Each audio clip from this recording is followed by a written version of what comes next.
अस्सलामुअलैकुम नाज़रीन, इस एपिसोड के आगाज में सगोत दिखाया जाता है जहां मंगोल नौकर पहुंच चुके होते हैं और वो अपना छुपाया हुआ जहर निकालते हैं और कहते हैं गोरकुलू खान के लिए, और तीनों वो जहर पी लेते हैं और सब बाजार में बिखर जाते हैं और उल्टियां करने लग जाते हैं क्योंकि जहर का असर उन पर शुरू हो जाता है। वो ये सब इसलिए कर रहे होते हैं ताकि सिपाहियों और लोगों का ध्यान उनकी जानब आ सके। जब वो बाजार में मुख्तलिफ जगहों पर गिरते हैं तो कई सिपाही भागते हुए वहाँ पर आते हैं और कहते हैं पीछे हटो, और सब पीछे हटाकर जैसे ही उनको देखते हैं तो आइकुत कहता है भाई ये मंगोल फौजी हैं। ये सुनकर बाईसंगूर कहता है वो अंदर घुस गए हैं। इसी दौरान मंगोल नौकर छतों पर आ जाते हैं और अपने तीर कई सिपाहियों पर बरसाना शुरू कर देते हैं और वो तीर बाईसंगूर, आइकुत और कई सिपाहियों को उड़ाकर लगते हैं और इस तरह बड़ी तादाद में मंगोल नौकर आ जाते हैं और अपने तीरों को आग लगाकर बाजार को जलाना शुरू कर देते हैं, जिसकी वजह से हर तरफ आग ही आग होना शुरू हो जाती है। इसी दौरान गोरकुल खान और कारा जलासन अपने मंगोल नौकरों के हमरा सगोत में दाखिल हो जाते हैं, जिसे देखकर आइकुत कहता है भेड़िए की मानद में दाखिल होने वाले लूमड़ी का अंजाम मौत है। बाईसंगूर कहता है तमाम लोगों को महफूज मकामात पर ले चलो, चलो जल्दी करो। कारा जलासन सगोत में दाखिल होते हुए कहता है काली रूहें हमें बरकत दे, वो सगोत में मौत लाई है, जो हमारे सामने खड़ा होगा वो मर जाएगा। और इस तरह कारा जलासन और गोरकुलू खान अपने सामने आने वाले तमाम काई लोगों और काई सिपाहियों को बेदर्दी के साथ मारना शुरू कर देते हैं और हर चीज जलाना शुरू कर देते हैं और इस तरह वहाँ पर काफी देर लड़ाई जारी रहती है। बाईसंगूर कहता है सिपाहियों जल्दी करो, उस्मान साहब को खबर भेजो, जल्दी करो। कारा जलासन अपने सामने आने वाले तमाम काई लोगों को बेदर्दी के साथ शहीद कर रहा होता है और फिर गोरकुलू खान कहता है शहजादे को ले लो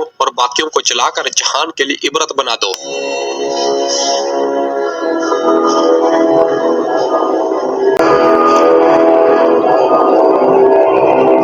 और दूसरी जानब यीनी शहर में उस्मान साहब बाजार पहुंच चुके होते हैं और लोगों को सलाम करते हैं और फिर उस्मान साहब एक ताजर की दुकान पर आते हैं और एक जूता उठाते हैं और पूछते हैं बताओ ताजर ये कितने का है। जिस पर वो ताजर कहता है हजूर हम इसे काले बकरे के चमड़े से बनाते हैं, इसका हर हिस्सा निहायत एहतियात से तैयार किया गया है, हम इसे 3 सिक्कों में बेचते हैं। ये सुनकर उस्मान साहब हैरानगी से पूछते 3 सिक्के? तो वो ताजर कहता है जी हजूर। तो उस्मान साहब अलाउद्दीन की जानब देखते हैं और फिर वो उस ताजर से पूछते हैं क्या ये बहुत सस्ता नहीं है? तो वो ताजर कहता है हजूर आपने अपने बाजार में हमारे लिए रोजी रोटी का दरवाजा खोल दिया है, हम थोड़े से मुनाफे से भी मुतमईन हैं। ये कीमत मुकर्रर करने वाले अलाउद्दीन साहब थे, हमें इसे 5 से ज्यादा सिक्कों पर फरोख्त करने से मना किया गया है। ये सुनकर उस्मान साहब अलाउद्दीन की जानब देखते हैं और कहते हैं अच्छा ठीक है, काम में खैरियत हो। और आगे बढ़ते हैं तो अलाउद्दीन से कहते हैं बेटा तुम हर चीज पर ऐसी शर्त लगाते हो? तो अलाउद्दीन कहता है जी हजूर हम हर चीज तवाज़ुन के साथ रखते हैं, हम धोखाधड़ी को रोकते हैं। उस्मान साहब कहते हैं सलामत रहो, रियासत ही सब कुछ है, अगर ताजर का तवाज़ुन खराब ना हो तो जंग में सिपाही के पाँव पर पत्थर नहीं लगेगा, अल्लाह आप खुश रखे। तो अलाउद्दीन कहता है ए वल्लाह हजूर अल्लाह आपसे राजी हो। और फिर इस तरह उस्मान साहब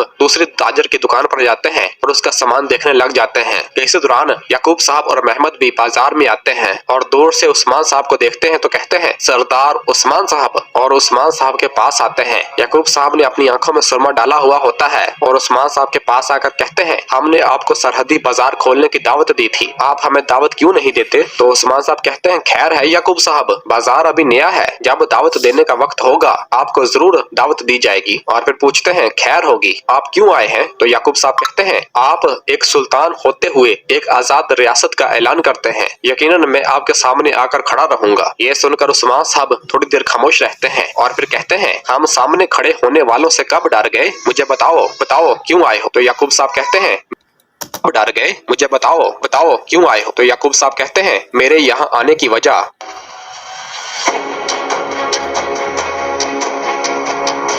जबकि दूसरी जानब सगोत में मुसलसल लड़ाई जारी होती है। मंगोलों के एकदम और बहुत बड़ी तादाद में हमला होने की वजह से कई सिपाही मुश्किल का शिकार हो रहे होते हैं और एक कई सिपाही 3-3, 4-4 मंगोलों से बवक्त लड़ रहा होता है और मंगोल कई सिपाहियों पर काबू पा रहे होते हैं और बहुत से कई सिपाही शहीद भी हो रहे होते हैं। आइकुत कहता है वो तह खाने की जानब जा रहे हैं। तो बाईसंगूर कहता है इन्हें जाने दो, इनकी कब्रें बन जाएंगी वहाँ पर। जबकि दूसरी जानब गोरकुलू खान और उसके मंगोल नौकर जब जंदान की जानब भाग रहे होते हैं तो इसी दौरान उनके सामने اس کے لوگ آ جاتے ہیں۔ سنجاکسس کا سربراہ غصے سے کہتا کہاں جا رہے ہو منگول کتے؟ تو گورکلو خان کہتا ہے جس نے میرا علاقہ چھین لیا میں اسے دنیا سے مٹا دوں گا، میں سگوت کے تباہ ہونے تک حملہ کروں گا۔ جس پر وہ دوسرا سنجاکسس کہتا سگوت برداشت کرے گا اور تم فنا ہو جاؤ گے۔ تو گورکلو خان کہتا ہے تیری بہادر باتیں تیری موت کو تیز کر دیں گی اے بے بس کتے۔ یہ سن کر وہ سنجاکسس کہتا ٹوٹ پڑو سنجاکسس ٹوٹ پڑو، ظالموں کو جڑ سے اکھاڑ پھینکو۔ اور پھر دوسرا کہتا ہے ہمارا راستہ ایک ہے اور ہمارا مقصد بھی ایک ہے، مارو سنجاکسس مارو۔ اور پھر وہ سنجاکسس کے لوگ گورکلو خان، کاراج لاسن اور ان کے منگول نوکروں پر حملہ آور ہو جاتے ہیں اور ان کے ساتھ لڑنے لگ جاتے ہیں اور اس طرح ان کے درمیان تھوڑی دیر لڑائی جاری رہتی ہے۔ گورکلو خان ایک سنجاکسس کے سربراہ سے لڑ رہا ہوتا ہے تو گورکلو خان اپنے خنجر کے ذریعے اسے زخمی کر دیتا ہے اور پھر اپنا خنجر اس کے جسم میں پوست کر دیتا ہے اور وہ سنجاکسس اپنی آخری سانس لینا شروع کر دیتا ہے۔ سنجاکسس کا دوسرا سربراہ جب اسے دیکھتا ہے اور اسے پکارتا ہے تو گورکلو خان اپنی تلوار سے اس کا گلا کاٹ ڈالتا ہے۔ اپنے بھائی کو اپنے سامنے مرتا ہوا دیکھ کر وہ سنجاکسس بہت زیادہ غمزدہ ہوتا ہے کہ اتنے میں ہی پیچھے سے ایک منگول نوکر اس کے سر پر وار کرتا ہے اور وہ بھی زمین پر گر جاتا ہے اور وہ اپنے بھائی کو بچا نہیں پاتا۔ اور پھر گورکلو خان کاراج لاسن سے کہتا ہے چلو شہزادی کو بچانے کے لیے زندان کی طرف جاؤ اور سب زندان کی جانب بھاگتے ہیں۔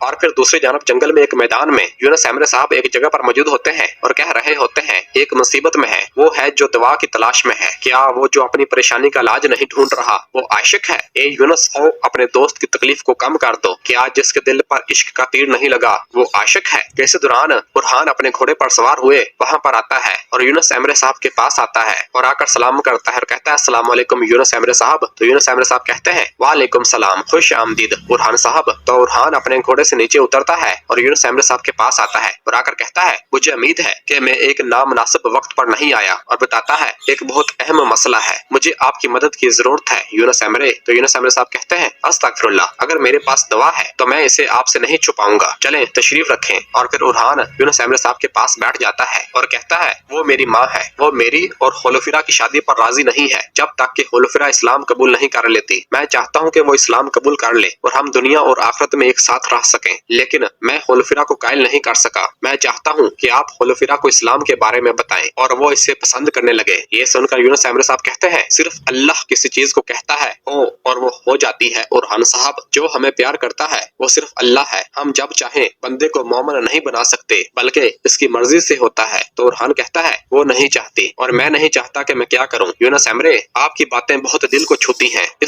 جس دن ہم پہلی بار ملے تھے خلوفرا بھی آپ کی باتوں سے مسحور ہو گئی تھی، میں کیا کہنا چاہوں گا، آپ کے پاس میری پریشانی کا علاج ہے یونس ایمرے؟ تو یونس ایمرے صاحب کہتے ہیں رسول اللہ صلی اللہ علیہ وآلہ وسلم انہوں نے اپنے چچا ابو طالب کو یقین دلانے کے لیے بہت باتیں کی، تمہیں معلوم ہے اس بڑے اصرار کے بعد بھی ان کے چچا نے کہا میں اپنے باپ دادا کے دین پر ہوں۔ پیار ہوتا ہے، ابو طالب ہمارے نبی کے لیے اپنی روح کے ٹکڑے کی طرح تھے، اس لیے انہوں نے کہا کہ جب تک منع نہ کیا جائے وہ ان کے لیے استغفار کرتے رہیں گے۔ اس کے بعد اللہ تعالیٰ نے ایک آیت نازل فرمائی اور فرمایا سورۃ القصص آیت نمبر 56 بے شک تم جس سے محبت کرتے ہو اسے ہدایت نہیں دیتے بلکہ اللہ جسے چاہتا ہے ہدایت دیتا ہے اور وہ ہدایت پانے والوں کو خوب جانتا ہے۔ جبکہ بعض ایسے بھی ہیں جو رسول اللہ صلی اللہ علیہ وآلہ وسلم کی باتوں کو نہیں مانتے تھے، میری باتوں کا کیا اثر ہوگا؟ دل رحمان کی دو انگلیوں کے درمیان ہے اور جس طرح چاہتا ہے ان کو پھیر دیتا ہے۔ یہ سن کر برہان کہتا ہے آپ کہتے ہیں یونس ایمرے میں اس کے لیے انتظار کروں ایسے نہ؟ تو یونس ایمرے صاحب کہتے ہیں نہیں، مسلمان انتظار نہیں کرتا بلکہ وہ ہمیشہ کوشش کرتا ہے، لیکن اب آپ کہتے ہیں آئیے اسے اسلام کے بارے میں بتائیں، تو پھر اسے اس کی زبان میں بتاتے ہیں جیسا کہ ہمارے رسول اللہ صلی اللہ علیہ وآلہ وسلم نے کیا تھا، ورنہ ممبر پر بیٹھ کر جنت اور جہنم کے بارے میں بتانا آسان کام ہے، بیٹھ کر اسلام کے بارے میں بات کرنا آسان ہے۔ اہم بات یہ ہے کہ ہم مسلمان بن سکتے ہیں، ہم کر سکتے ہیں، کیا ہم اپنے رسول کے اخلاق کی تقلید کرنے کے قابل ہیں؟ کیا ہماری عبادت میں اخلاص ہے؟ اس وجہ سے ہم سب سے پہلے اس کو دیکھیں گے، پھر ہم اس کے بارے میں بات کریں گے، پہلے ہم خلوفرا کو مسلمان کریں گے، پھر اسے اسلام کے بارے میں بتائیں گے۔ آپ سننا چاہیں گے، سننا چاہتے ہیں تاکہ آپ سن سکیں، ورنہ ہماری زبان سے نکلنے والا ہر لفظ اس کے لیے لغو ہوگا۔ خلوفرا کی ایسا کرنے کی خواہش آپ پر منحصر ہے برہان صاحب۔ تو برہان کہتا ہے اس کے لیے خلوفرا کی خواہش مجھ پر منحصر ہے۔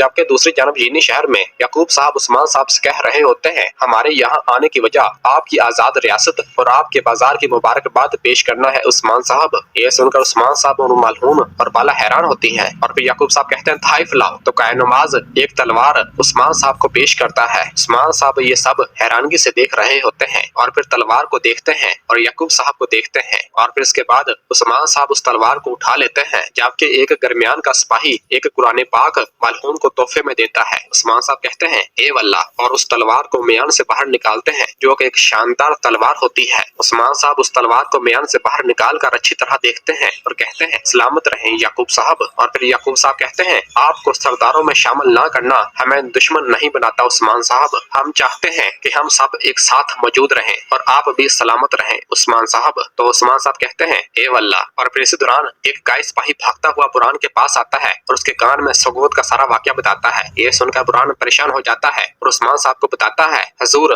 मंगोल कुत्तों ने शहजादी को लेने के लिए सुगोत पर हमला किया है। ये सुनकर उस्मान साहब परेशानी से कहते क्या और इंतहाई गुस्से की हालत में आ जाते हैं। उस्मान साहब को इस तरह गुस्से में देखकर याकूब साहब कहते हैं खैर होगी उस्मान साहब। उस्मान साहब कहते हैं खैर नहीं है याकूब साहब, खैर नहीं है, मंगोल कुत्तों ने सुगोत पर हमला किया है, अब हम इनसे शरई मामले की तरह पेश आएंगे। सिपाहियों से कहते हैं सिपाहियों चलो। और फिर उस्मान साहब